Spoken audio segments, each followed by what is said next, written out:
Hey guys, and welcome back. So, what you just heard was this. This is our new project guitar.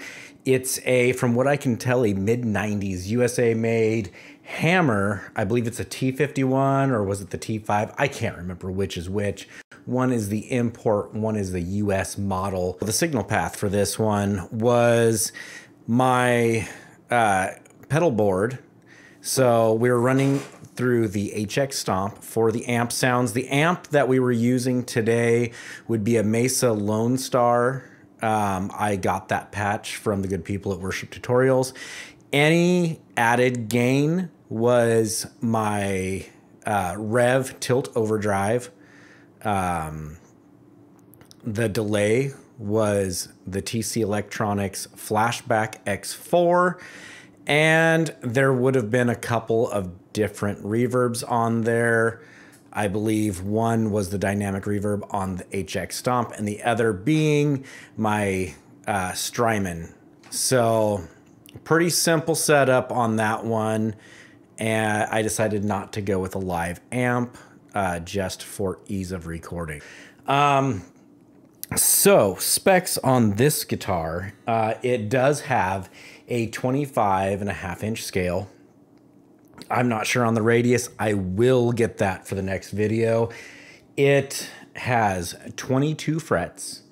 It's more of a, I would believe you'd call that a tall, thin fret wire. Now, these frets are in need of some work. And that's kind of the neat thing about this one, is that it's going to give us some work that we haven't done yet. I.e., there are some spots in these frets that they need some help. So we're going to go ahead and we're going to do a level and a crown. And if that isn't good enough, so if in doing so these frets end up being so low that it's not working out, what we're going to go ahead and do is we're going to completely refret this guy. And so that will be, we'll get a new nut on there or shim it. I'm kind of thinking new just because I'd like to get a Graphtec on there. But either way, this may end up being a lot of fun in that respect. So it has all the things that a USA model would have.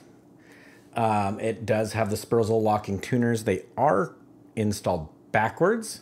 So actually, this is a staggered set, and so these three actually belong down here and vice versa. Not a big deal. It does tell me that somebody's messed with that a little bit in the past.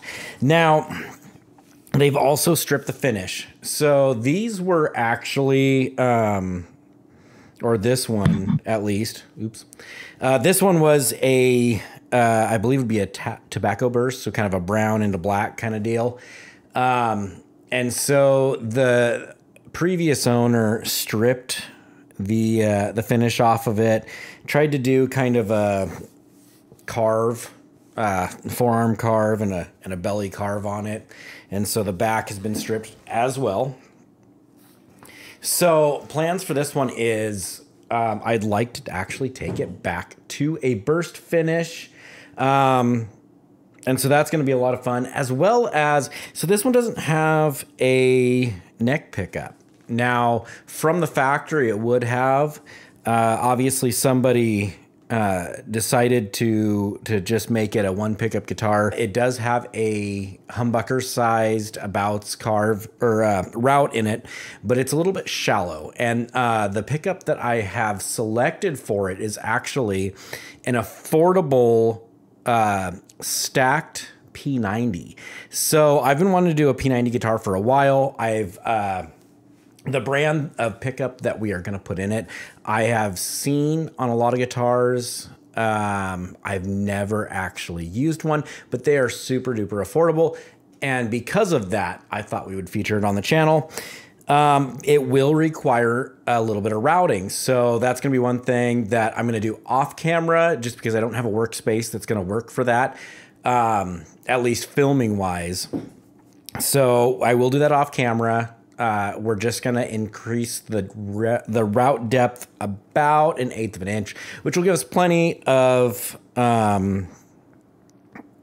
space to get that pickup deep enough to where it's going to work for us.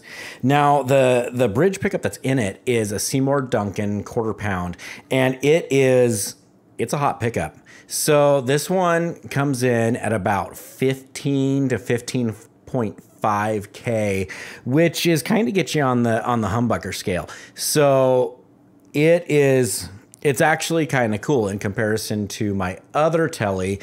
This one is going to drive the amp a little bit harder, but it retains the string clarity, and that's where I decided to go with that stacked P90, is because that's also going to give you kind of that humbucker output, but more of the P90 sound and or clarity.